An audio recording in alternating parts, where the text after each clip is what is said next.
What's up guys, this is biology unfiltered. बहुत कुछ change हो गया है इतने पीरियड में। कोचिंग क्लासेस खोलने का सोच रहे हैं, तो ये कुछ दिख सकता है आप लोगों को। कुछ लोगोज क्रिएट किए गए हैं। ये डाइट के नाम पे स्टार्ट करने का सोचा है, तो उनका नाम एजाज मसूद था, तो AZM के नाम से सोचा है। ये हमारे एक IIT वाले कज़न भाई हैं जिन्होंने ये लोगोज बनाए हैं। अगर आप लोग चाहें तो इसमें से बता सकते हैं सबसे बेस्ट क्या लग रहा है। सबसे अच्छा शायद मुझे ये लग रहा है, क्योंकि ये मीडियोकर टू अचीवर वाली बात है। यही हमारा कॉन्सेप्ट है, यही हम करना चाहते हैं बहुत टाइम से। तो हाउ डू ऑर्गेनिजम्स रिप्रोड्यूस वाला चैप्टर पढ़ चुके हैं अपन, इसको अब मिटा देते हैं। नेक्स्ट चैप्टर पे आ रहे हैं जो कि है हेरिडिटरी एंड एवोल्यूशन। ठीक है, तो वो अपन आज पढ़ने वाले हैं। उसका एक ओवरव्यू जल्दी से बना के तुम लोगों को समझा देते हैं। इसमें से जो सबसे अच्छा लग रहा है वो तुम लोग कमेंट सेक्शन में बताओ क्या अच्छा लग रहा है, अपन वो करके स्टार्ट करते हैं। फिर वहाँ से डायरेक्ट वीडियोस डाला करेंगे, that will be very good for you people. और बार बार मुझे वीडियो चेक करना पड़ेगी क्योंकि आज मेरे पास वॉच नहीं है, बैटरी डाउन थी उसकी, तो इधर उधर होंगे, उससे डिस्टर्ब नहीं होना। ठीक है, तो इसको मिटाते हैं।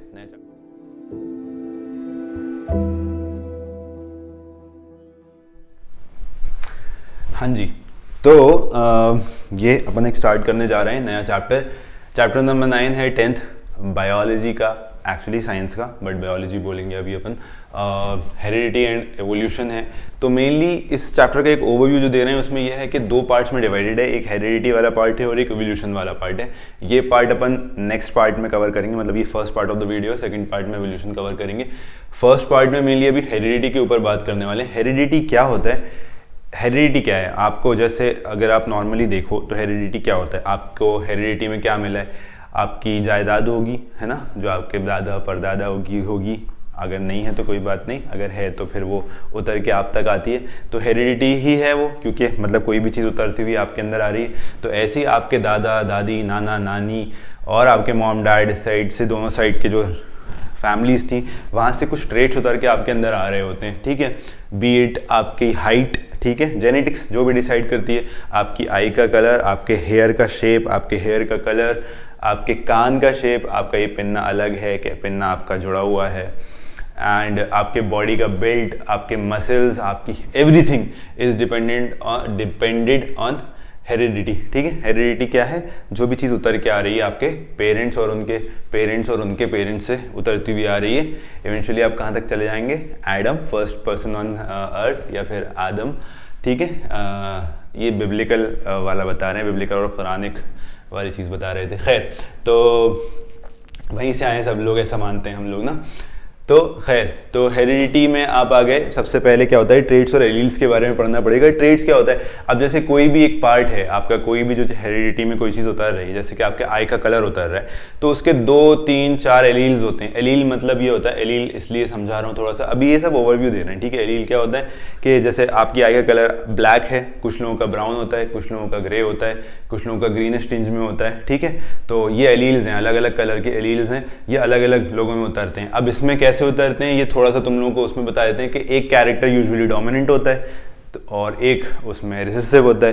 तो जो डोमिनेंट होता है वो ज़्यादा दिखता है, जैसे ब्लैक कलर आई का सबसे ज़्यादा डोमिनेंट है, तो सबसे ज़्यादा कॉमन वही रहता है। ठीक है, बाकी कलर्स जब आते हैं, जब जैसे मम्मी के अंदर, मम्मी की भी ब्लैक आई है लेकिन उनके पास एक डोमिनेंट ब्लू कलर का पड़ा हुआ है, पापा के पास भी ब्लैक आई है लेकिन डोमिनेंट ब्लू का पड़ा हुआ है। अब गलती से एक चांस है 25% का, जो अपन आगे पढ़ने वाले हैं, कि वो बच्चे में उतर आए, तो वो बच्चों की आंखों का कलर ब्लू हो जाएगा। और अगर एक भी एलील डोमिनेंट वाला आ गया तो फिर बच्चों का कलर ब्लू नहीं हो सकता, क्योंकि डोमिनेंट है ब्लैक कलर। अगर एक एलील भी आ जाएगा तो फिर ब्लैक ही दिखेंगी आंखें। खैर, तो ये एक्सप्रेशन का हो गया। फिर मेंडल एक भाई साहब थे, साइंटिस्ट थे, उन्होंने बहुत ज़्यादा स्टडी करी पीस के ऊपर, पी मतलब मटर के ऊपर बहुत सारी स्टडी करी और उसके ऊपर बहुत सारे कंक्लूजन बनाए, वो अपन पढ़ने वाले हैं। उन्होंने कैसे सारे कंक्लूजन बना के एक्सप्रेशन का रूल सेट करे, उन्होंने बताया कि ऐसे ही एक्सप्रेशन होंगे, तो वो रूल्स अपन पढ़ने वाले हैं। ठीक है, फाइनली सेक्स डिटर्मिनेशन ह्यूमंस कई बार बढ़ा चुके हैं, कई बार बता चुके हैं तुम लोगों को, अगेन फिर से थोड़ा सा बता देंगे। बहुत ही सिंपल है, बहुत ईजी है। तो अपन ये वाला पार्ट अभी फर्स्ट वीडियो में कवर करने वाले हैं, सेकंड फिर इसको कवर करेंगे। ठीक है, इस बार शायद इस वीक ये वाली वीडियो डल जाए, ये वाली वीडियो शायद अगले वीक डालेंगे, क्योंकि बहुत बिजी चल रहे हैं हॉस्पिटल एंड ऑल के चक्कर में। और प्लस आपको बताया ही था अभी स्टार्टिंग में कि ये भी स्टार्ट करना है कोचिंग वोचिंग भी स्टार्ट करना है अपन को। तो यहाँ पे हो गया ख़त्म। अब अपन पढ़ते हैं सबसे इनिशियल पार्ट से, यूँ गया और यूँ वापस आए। तो सबसे पहले इस टॉपिक में बात की गई है, हेरिडिटी जो स्टार्ट हो रहा है ओवरव्यू, मतलब इसमें जो स्टार्टिंग में बात की गई है एनसीईआरटी में, वो बात की गई है वेरिएशन की। अगेन वेरिएशन क्या होता है, वेरिएशन कैसे आता है, स्पेशली उन्होंने बहुत ही घटिया से 2-4 डायग्राम बना के दिए और उसके ऊपर उन्होंने बोला है कि वेरिएशन कैसे आता है। अभी उस पर ज़्यादा ध्यान नहीं देना, वेरिएशन अगर आपको समझना है तो आप ऐसे समझिए, वेरिएशन आएगा ही, ऑब्वियस सी बात है। एसेक्सुअल रिप्रोडक्शन का वेरिएशन कमी से आता है, बहुत कम आता है। जैसे अपन ने पढ़ा है पोटैटो, अगर आपको वैसा का वैसा ही चाहिए तो आप उसकी आइज़ में से उसको एसेक्सुअल रिप्रोडक्शन से उगा सकते हैं, पिछले चैप्टर में अपन ने पढ़ा था।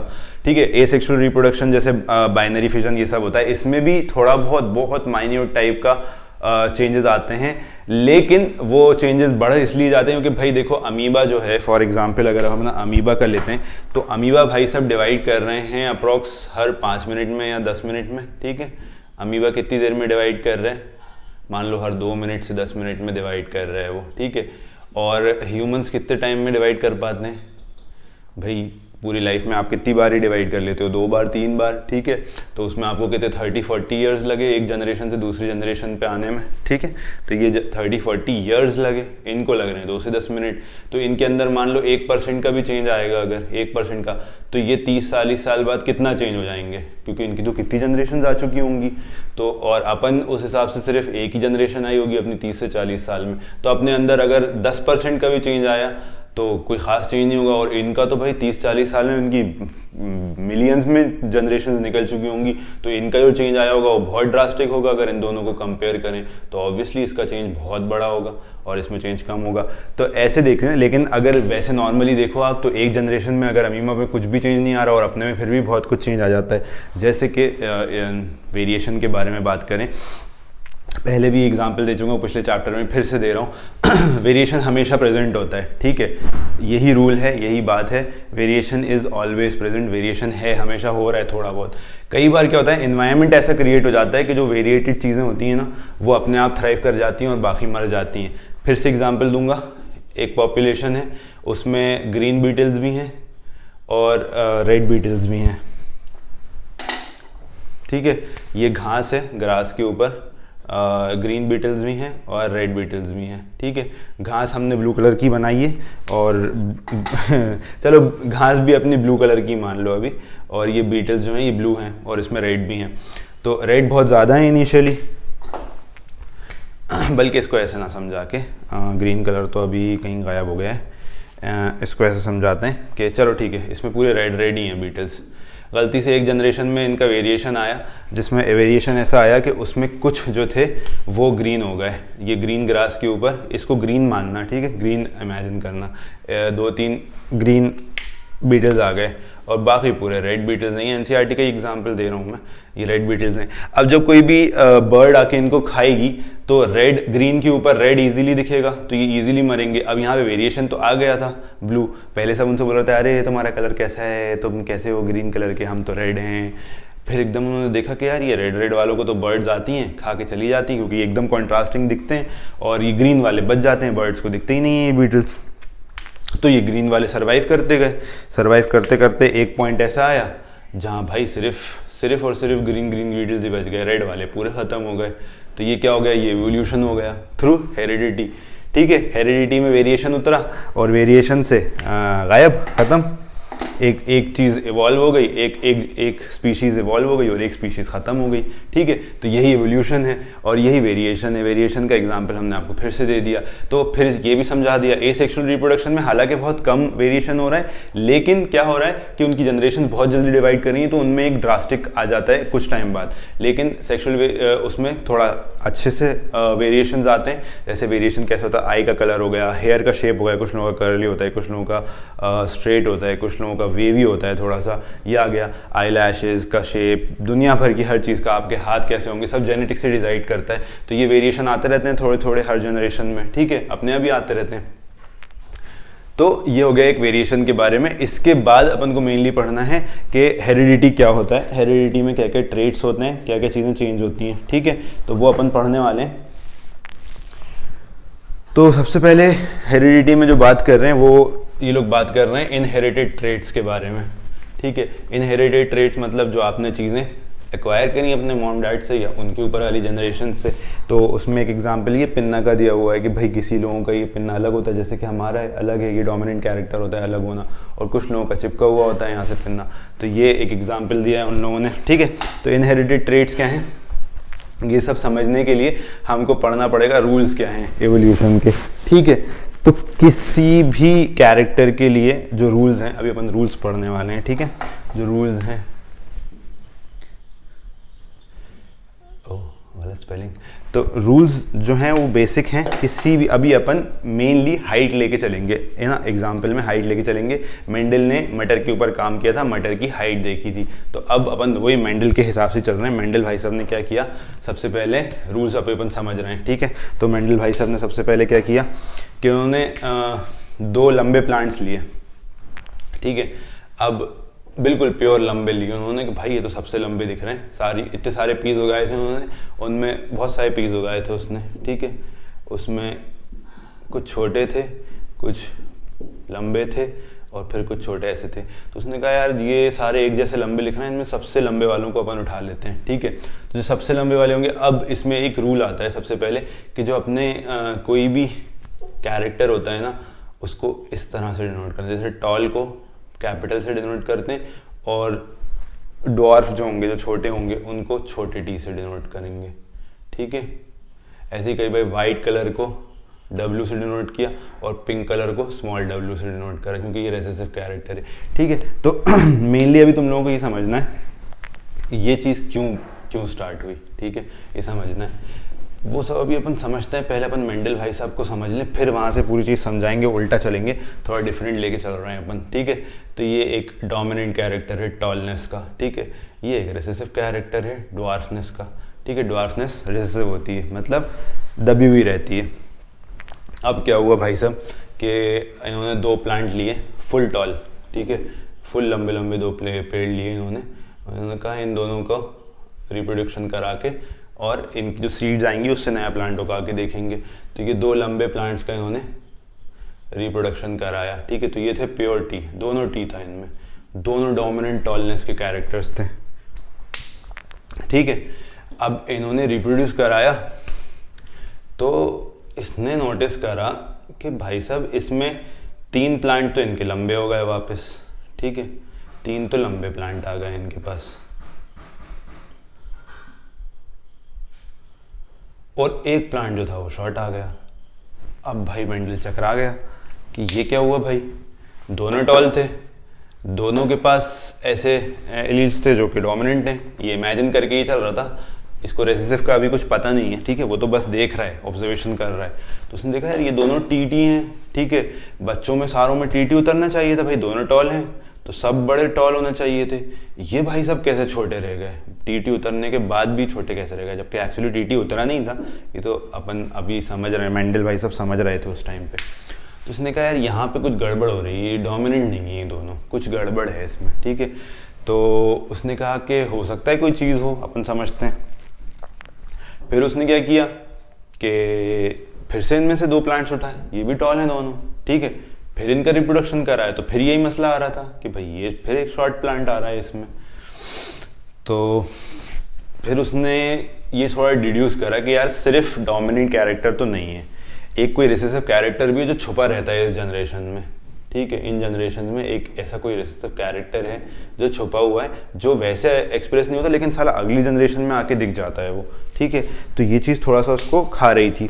तो उसने फिर एक चीज़ रिड्यूस करी कि भाई देखो इसमें तो ऐसा है कि एक तो डोमिनेंट कैरेक्टर है और एक रेसिसिव भी हो सकता है, उसने ये डिड्यूस किया, ठीक है, कि एक रेसिसिव भी हो सकता है इसमें, लेकिन क्या है कि रेसिसिव है और डोमिनेंट है, तो फिर एक्सप्रेस कौन सा होगा, एक्सप्रेस मतलब जैसे कि तुम्हारे पास टॉलनेस का भी है एक एलील और एक तुम्हारे पास ड्वार्फनेस का भी है मान लो, लेकिन अगर तुम्हारे पास एक टी आ गया, ये टॉलनेस का आ गया, तो तुम्हारे अंदर क्या हो जाएगा, टॉलनेस आ जाएगी, जितनी की एक प्योर में आएगी ना 2 टी वाले में, मान लो इसकी 6 फीट हाइट होती है तो इसकी भी 6 फीट ही हाइट होगी। लेकिन मान लो कि अगर दोनों साइड से रेसिस्टिव आ गया, टीटी आ गया छोटा, तो इसकी हाइट हो जाएगी 4 फीट, ये बन जाती है प्रॉब्लम, ठीक है।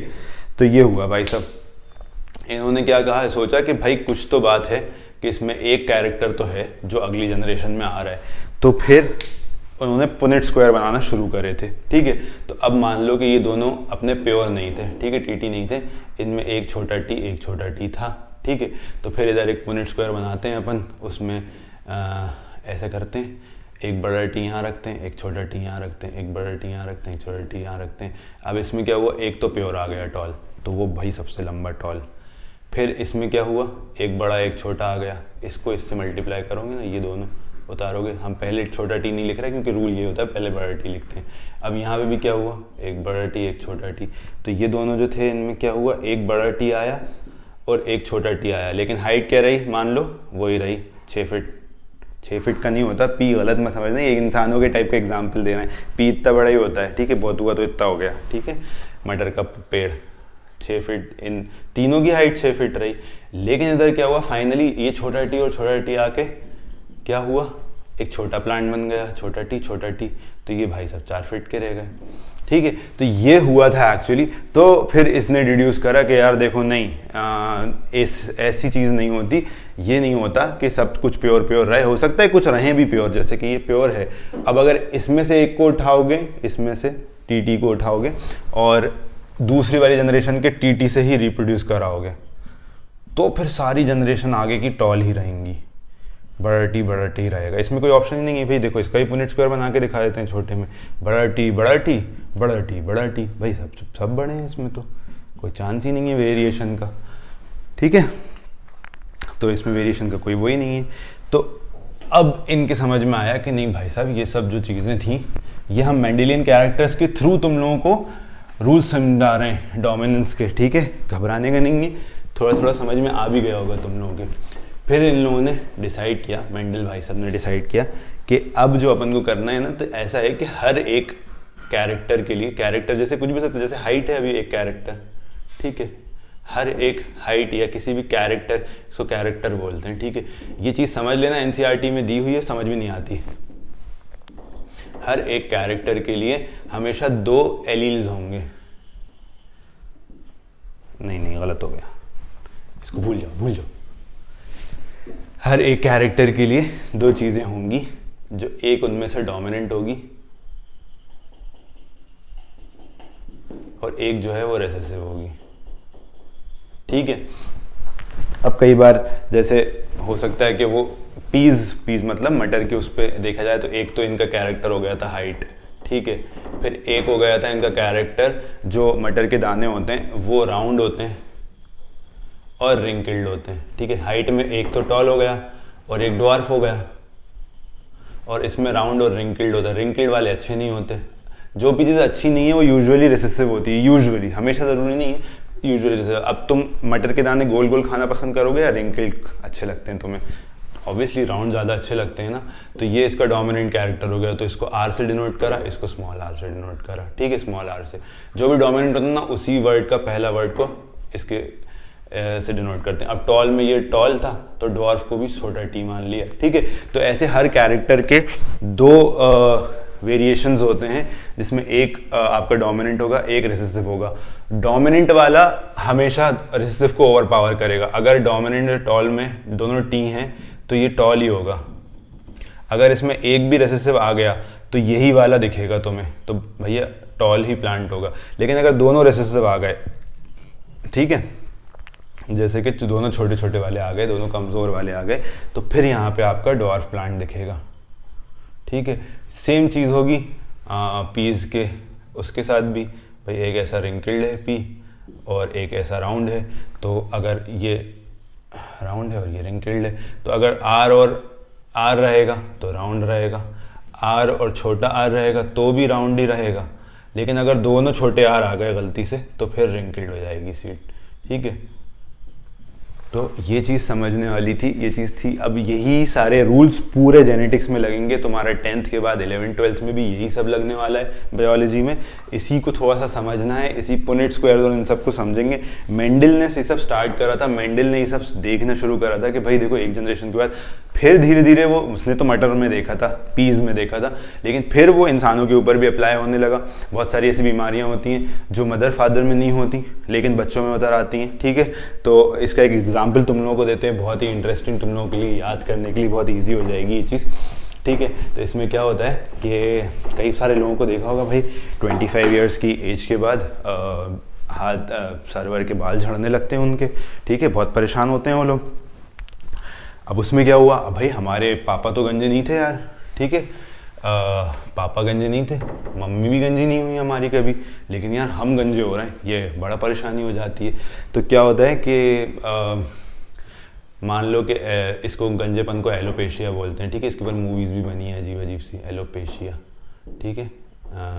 पता ही होगा तुम लोगों को, मूवीज़ हो सकता है पढ़ते पढ़ते तुम लोग बोल भी रहे हो।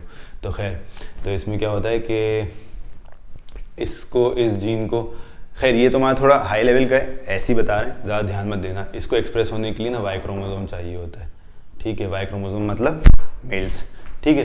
तो वाई क्रोमोसोम चाहिए होता है इस जीन को एक्सप्रेस होने के लिए। तो कई बार क्या होता है भाई आपके पापा के पास नहीं है ये, ठीक है, आपके पापा के पास नहीं था ये, आपके पापा के बढ़िया बाल थे, लेकिन क्या हुआ आपके नाना गंजे थे, तो नाना से उतरा मम्मी में, मम्मी में था ही नहीं वाई क्रोमोसोम भाई, उनके पास तो XX था। उनने उसको कहा कि चलो मैं रख तो लेती हूँ, अब मेरे काम का तो नहीं, रख लेती हूँ, और मम्मी ने आप में दे दिया वो गलती से, आप आ गए, फिर से मम्मी से लड़का हो गया, पापा से आपको मिल गया वाई क्रोमोसोम, मम्मी ने अपना X दे दिया आपको, आप बने वापस। अब इस X में जो है ना, जो X तो उतरा है, लेकिन बाकी जीन्स में आपके पास वो गंजेपन का एक एलोपेशिया का जीन तो उतर आया था। अब जैसे ही आप में उतरा, आपके अंदर था वाई क्रोमोसोम, तो आपके ना मम्मी गंजी ना पापा गंजे, लेकिन आपके नाना एक ज़माने में कम बाल वाले हुआ करते थे भाई साहब, वो आपका जीन उतरा, मम्मी पापा दोनों गंजे नहीं। बच्चा 25 साल की एज के बाद, जैसे ही उसका 25 साल की एज क्रॉस हुई, बाल झड़ना शुरू हुए, पैटर्न बालनेस हो गई। ऊपर से देखोगे तो ऐसी बालनेस हो जाती है, ये ऊपर से, ये उसका सर है, ये उसकी नाक दिख रही है, ऊपर से ऐसी बालनेस, साइड से अगर दिखाएं तो ऐसे है, ऐसे हैं, तो बस यहाँ बाल बचते हैं पीछे पीछे, और यहाँ से गंजे हो जाते हैं, और भाई साहब पूरी लाइफ ख़राब हो गई, ऐसा बोलते हैं लोग, ठीक है। तो ये एक पूरा एग्जाम्पल था जो हमने तुम्हें समझा दिया, काम का नहीं है, समझने के लिए था और एंटरटेनमेंट के लिए भी था। और कई लोगों की समझ में नहीं आता भाई हम गंजे कैसे हो गए, तो अगर दादा नाना से चल रहा है, दादा से नहीं चलता, नाना से चलती चीज़, ठीक है। तो ये हो गया तुम लोगों का सॉल्व। अब मेनली हमें सिर्फ इतना ही समझना है कि कैरेक्टर्स कैसे मेंडल ने क्या क्या किया, वही बार बार समझाएंगे, तुम लोगों को समझ में आ जाएगा, और इस वीडियो को फिर उसमें ख़त्म कर देंगे। इसके बाद सेक्स डिटर्मिनेशन और है इंसानों में कैसे, हालांकि 50 बार पढ़ा चुके हैं, 9th को भी 10th को भी फिर से पढ़ा देंगे सेक्स डिटर्मिनेशन, ठीक है। चलो, तो अब आ गए वापस मेंडल ने एक्चुअली क्या किया था, अब वो समझ लेते हैं, ठीक है। तो मेंडल भाई साहब ने देखा एक बहुत अच्छा टॉल प्लांट है, ठीक है, टॉल प्लांट है, और एक बिल्कुल ही डॉर्फ प्लांट है, ठीक है। तो इसने क्या किया कि बिल्कुल परफेक्ट टॉल प्लांट को उठाया, परफेक्ट शॉर्ट प्लांट को उठाया, तो भाई परफेक्ट टॉल प्लांट है तो इसका क्या हो जाएगा, टी और टी, बड़ा टी बड़ा टी, और ये भाई साहब हो जाएंगे छोटे टी छोटे टी, ठीक है। अब इन्होंने कहा कि इन दोनों को क्रॉस कराते हैं, इन दोनों के एंथर स्टिग्मा पे चीज़ें उठाई, एक दूसरे में डाली, रिप्रोडक्शन हुआ इनका, उससे सीड्स बनी, सीड्स इन्होंने उठाई, तो सीड्स कैसी बनेंगी। अब फिर पुनेट स्क्वायर समझ लो, पुनेट स्क्वायर कुछ नहीं होता, बहुत ईजी, इसको इतना बच्चे वो करते हैं ना, ना घटिया सा कॉन्सेप्ट है, कुछ भी नहीं है। आप देखो इसमें कितने हैं, हमने बताया 2 चीज़ें ही होती हैं मैक्सिमम, और इसमें भी 2 ही हैं, ठीक है। तो भाई इन दोनों को सबको तोड़ के अलग अलग लिख दो, 2 इधर लिख दो, बड़ा टी बड़ा टी बड़ा टी बड़ा टी, और 2 इधर लिख दो, ठीक है। तो ये अपन ने पुनेट स्क्वायर बनाया, चारों के चारों कैसे होंगे, बड़ा टी छोटा टी, बड़ा टी छोटा टी, बड़ा टी छोटा टी, बड़ा टी छोटा टी। तो मेंडल ने इन दोनों को क्रॉस करा, उसने देखा यार ये छोटा प्लांट उठाया था मैंने, ये बड़ा उठाया था, लेकिन हुआ क्या, सारे के सारे चारों के चारों कैसे बने, लंबे बने प्लांट्स, और सेम हाइट। भाई इसकी अगर 1 फीट है, 2 फीट है, और इसकी अगर आधा फीट है, तो सारों की 2 फीट हाइट आ रही है। तो उसको समझ में आया कि यार इनका जो एक डोमिनेंट कैरेक्टर था हाइट का वो पूरे में एक्सप्रेस हो गया और ये रेसिस्टिव छुप गया, ठीक है। तो उसने कहा यार कुछ अब करते हैं, ये तो चलो हो गया, मेरे समझ में आ गया कि सब में आ गई, टी टी बड़ी टी छोटा टी आ गया। फिर उसने कहा कि चलो अब इन जनरेशन में से जो जनरेशन बनी है ये लंबे प्लांट्स उठाते हैं और इन दोनों का रिप्रोडक्शन करा के देखते हैं। फिर उसने इन दोनों का रिप्रोडक्शन कराया, बड़ा टी छोटा टी और बड़ा टी छोटा टी, दोनों बड़ा टी छोटा टी, ठीक है। और ये भी लंबे प्लांट दोनों क्या थे, बड़ा टी छोटा टी, ठीक है। तो अब इसका यहाँ बना देते हैं पीनट स्क्वायर।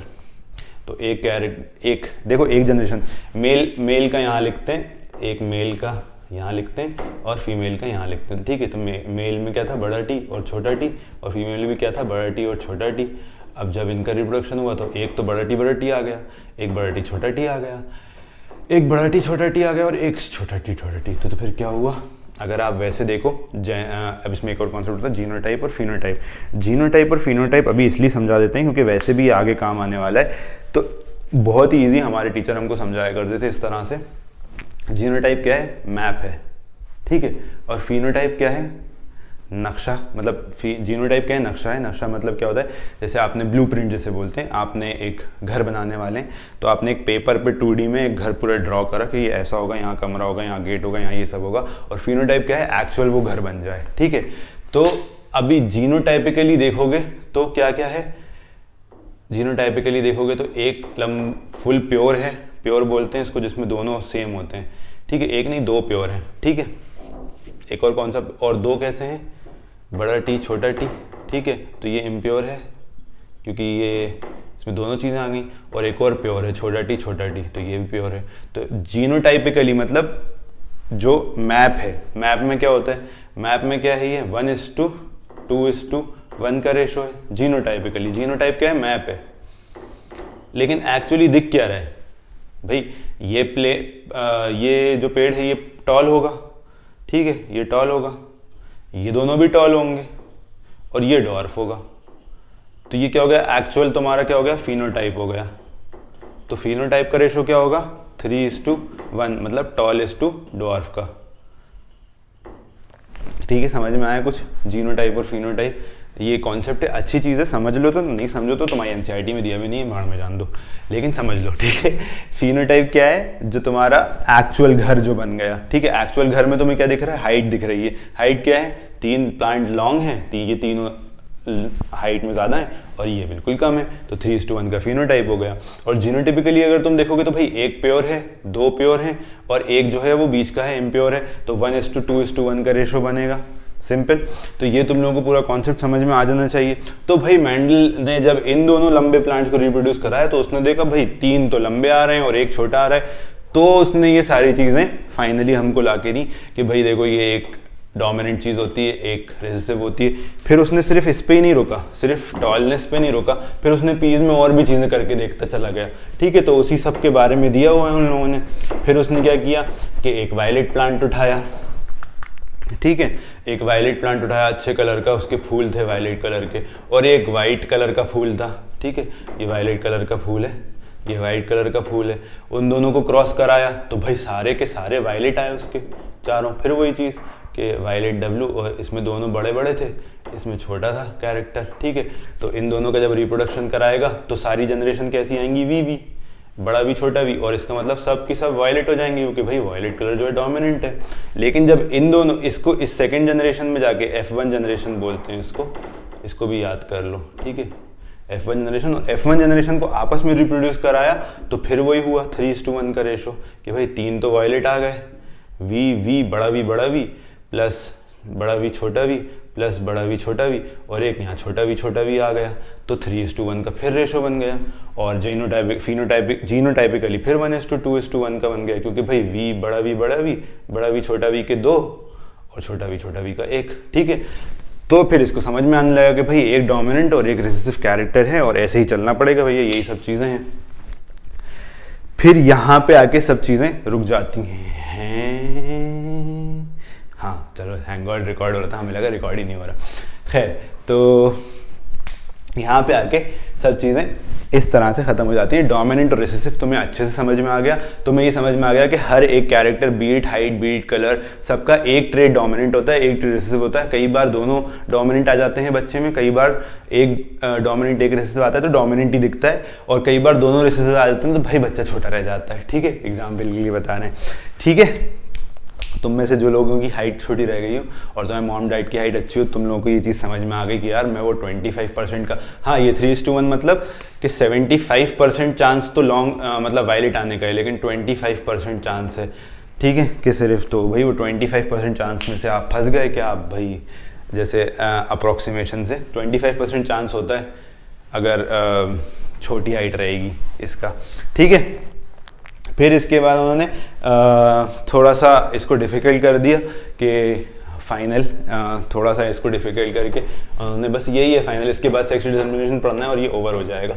इन लोगों ने कहा कि यार ये थोड़ा इजी हो रहा है, इनको थोड़ा मुश्किल करके दिखाते हैं। तो उन्होंने क्या करा कि भाई 2 कैरेक्टर एक साथ चेक करने की कोशिश करी। उसमें क्या था कि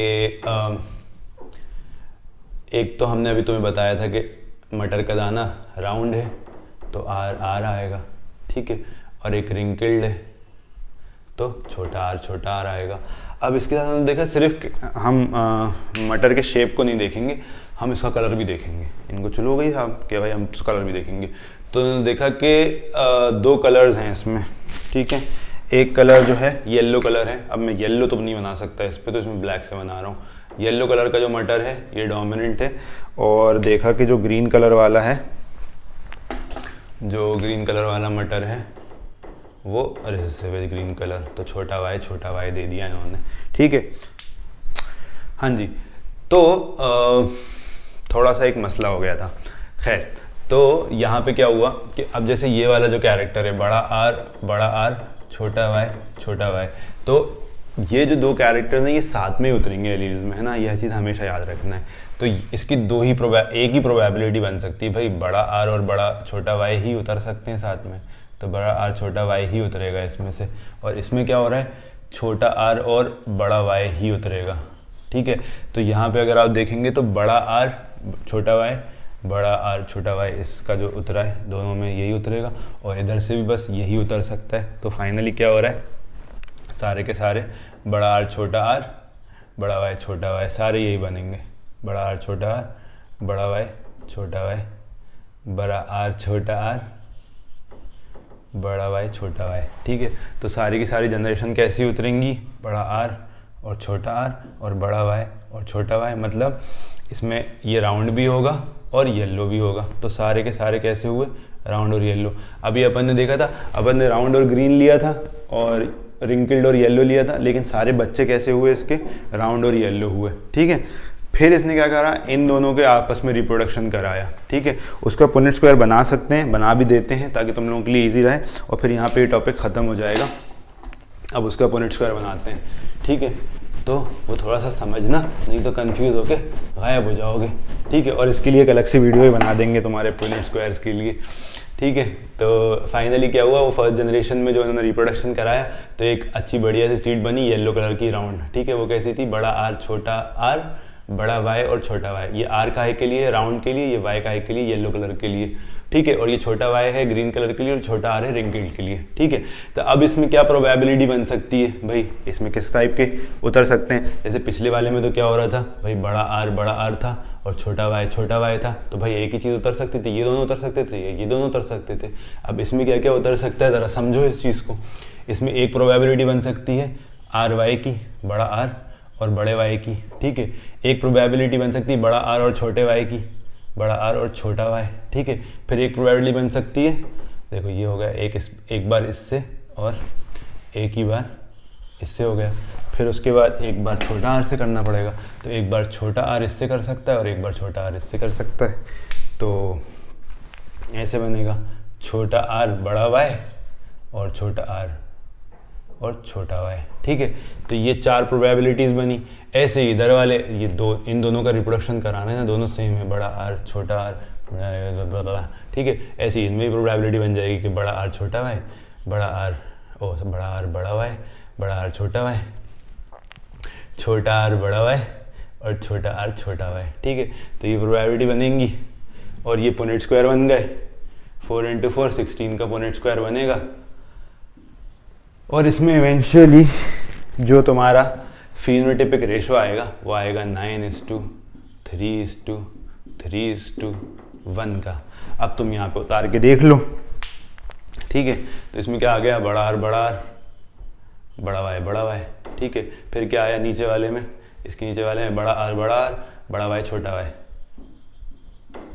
ठीक है। फिर क्या आ गया, बड़ा आर छोटा आर बड़ा वाई छोटा बड़ा वाई और बड़ा वाई, ठीक है।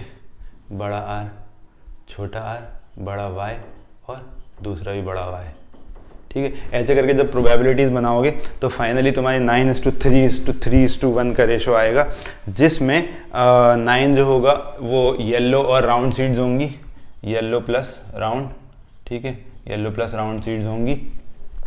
और ये जो होगा 3 जो होगा वो ग्रीन प्लस राउंड होंगी। फिर ये जो होगा वो होगा येलो प्लस ये होगा येलो प्लस रिंकल्ड, और लास्ट वाला होगा green plus wrinkled, yellow plus wrinkled plus, और ये होगा ग्रीन प्लस रिंकल्ड, ठीक है। तो ये चीज़ तुम लोगों को समझने में बिल्कुल हालत ख़राब हो जाएगी, हो जाती थी लेकिन अब कभी भी नहीं होगी, क्योंकि तुम लोगों को ये समझ में आ गया कैसे उतारा है, ठीक है। किसी भी 4 वाले को अगर देखोगे, जैसे कि फिर से बता देते हैं, बड़ा आर छोटा आर बड़ा वाई छोटा वाई, तो इसमें 4 प्रोबेबिलिटीज़ बन सकती हैं, ठीक है। पहली प्रोबेबिलिटी होगी बड़ा आर और बड़ा वाई की, ठीक है। दूसरी होगी बड़ा आर और छोटा वाई की, समझ गए। उसके बाद की जो प्रोबेबिलिटी होगी वो होगी छोटे आर से, तो छोटा आर प्लस बड़ा वाई और छोटा आर प्लस छोटा वाई। तो फाइनली तुम्हारे पास 4 प्रोबेबिलिटीज़ बनेंगी। जो रेड से बन रही है उनको रेड से लिखता हूँ ताकि तुम लोगों के लिए हो जाए बड़ा आर और बड़ा वाई की एक प्रोबेबिलिटी, और बड़ा आर और छोटे वाई की एक प्रोबेबिलिटी, और फिर जो ब्लैक से बन रही है छोटा आर और बड़े वाई की एक प्रोबेबिलिटी, और छोटा आर और छोटे वाई की एक प्रोबेबिलिटी, ठीक है। ये तुम्हारे गिमिट्स बने, और ये दोनों साइड के गिमिट्स होंगे, इधर से भी यही गिमिट्स जो इधर उतारे अपन ने और इधर से भी वही गिमिट्स, इन दोनों का रिप्रोडक्शन होगा। तो फाइनली 9:3:3:1 का रेशो मिलेगा तुम लोगों को। तुम लोग करके पेपर पे देख सकते हो, ये पुनेट स्क्वायर बना के तुम लोगों को तसल्ली मिल जाएगी, ठीक है। तो दिस इज इट, यहाँ पे पूरा मेंडेलियन कैरेक्टर सब खत्म हो गए। अब सेक्सुअल रिप्रोडक्शन में सेक्स डिटरमिनेशन कैसे होता है ये और पढ़ लेते हैं, जल्दी से मिटा के आते हैं। पूरी वीडियो बन गई थी, एंड तक एंड करके सब्सक्राइब का ही बोल दिया था तुम लोगों से, और पता चल रहा है कि किसी का कॉल आ गया और वो ख़राब हो गई। खैर, तो एक्स और वाई 2 चीज़ें होती हैं, 2 क्रोमोसोम होते हैं जो सेक्स डिसाइड करते हैं। एक्स और वाई क्रोमोसोम मेल में होता है, एक्स और एक्स क्रोमोसोम फीमेल में होता है, ठीक है। तो अब फिर से चांस की बात करते हैं अपन लोग। तो क्या चांस है, फीमेल क्या उतार सकती है भाई, या तो एक्स उतार सकती है और या तो एक्स ही उतार सकती है, ठीक है। तो इनके ओवम में हमेशा एग जो होता है, फीमेल एग या फीमेल ओवम, उसमें हमेशा एक्स क्रोमोसोम ही होगा। मेल के जितने सारे स्पर्म्स होते हैं उनमें या तो एक्स हो सकता है और या तो वाई हो सकता है। 2 प्रोबेबिलिटीज है, 50% चांस है कि लड़का होगा या लड़की होगी, इसकी 50% चांस है। और डिसाइड कौन कर रहा है, अगेन पिछले चैप्टर में बताया था, डिसाइड मेल कर रहा है। मेल में भी वो एक सिंगल स्पर्म जो फाइनली जाके पेनिट्रेट करेगा ओवम को। 15 मिलियन स्पर्म्स निकले हैं आपके, लेकिन वो 1 मिलियन नहीं, एक स्पर्म जाके final sex of the baby decide करेगा। अब इसमें क्या चांस बन सकता है भाई, देखो अगर डैड के साइड से एक्स क्रोमोसोम आ रहा है तो भाई आप क्या ही बनोगे, ऑब्वियस है कि आप लड़की ही बनोगे, नथिंग एल्स, ठीक है। एक्स और एक्स से लड़की बन गई। और अगर डैड के साइड से वाई क्रोमोसोम उतर रहा है, Y chromosome is the chromosome of males, अभी बताया था एलोपेशिया गंजेपन वाला, तो आप पक्का है कि भाई एक्स वाई से लड़का बनोगे, नथिंग एल्स, है ना। 2 ही चांसेस हैं अभी आपके पास, या तो लड़का और या तो लड़की, यही बनोगे। एक चीज़ और एनसीईआरटी में दी है, साइज ऑफ द क्रोमोसोम। भाई एक्स क्रोमोसोम जो होता है, क्रोमोसोम कैसा दिखता है, अब ये मत सोचना कि एक्स क्रोमोसोम है इसलिए ऐसे बना रहा हूँ, सारे क्रोमोसोम नंबर 1, 2, कितने क्रोमोसोम होते हैं अपने अंदर टोटल, थोड़ा सा डिफिकल्ट कर दिया तुम लोगों के लिए। खैर, अपने पास टोटल 46 होते हैं, ठीक है। 46 प्लस एक्स होता है, या फिर 46 प्लस XY होता है, ठीक है। तो या तो XX होता है या तो XY होता है। खैर, ये तुम्हारे काम का नहीं है, अभी तुम्हारे काम का है कि क्रोमोसोम्स कैसे दिखते हैं। ऐसे दिखते हैं क्रोमोसोम्स, है ना, एक्स शेप के दिखते हैं, बीच में से जुड़े हुए होते हैं, 2 ऐसी धारियाँ जुड़ी हुई हैं, ठीक है।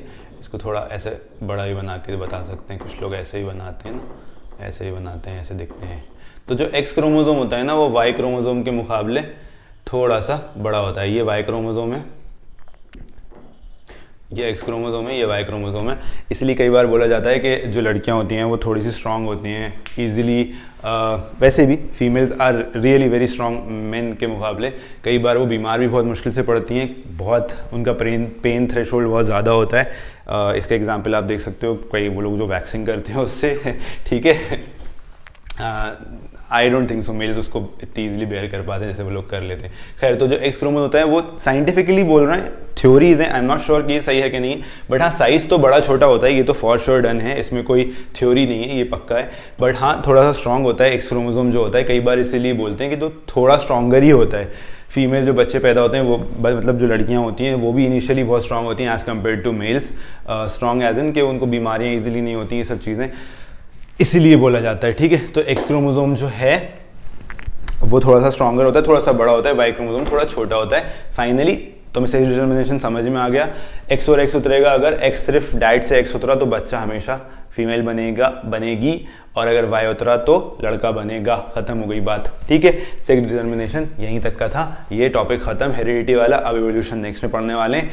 बहुत ही मस्त चैनल है, अच्छा लगा तो सब्सक्राइब कर लो, बेल आइकन को क्लिक कर दो, अपने दोस्तों को जाके इसके बारे में ज़रूर बताओ, क्योंकि अगर तुम अकेले पढ़ोगे तो तुम्हें उतना फ़ायदा नहीं होगा जितना तुम लोग आपस में साथ मिलके पढ़ सकते हो उससे। ठीक है, छुपा के मत रखो उस चैनल को, ज़्यादा से ज़्यादा लोगों में शेयर करो ताकि तुम लोगों को भी मज़ा आए, और तुम लोग जब डिस्कस करोगे, अरे उन्होंने ये पढ़ाया था सर ने, हाँ वो ये पढ़ाया था, आपस में डिस्कशन जहाँ चालू होते हैं वहाँ आपका सब्जेक्ट स्ट्रांग होने लगता है। हम लोगों ने भी ऐसे ही पढ़ा है। ठीक है, तो this is it, biology unfiltered, doctor Irfan Masood signing out. Subscribe कर देना।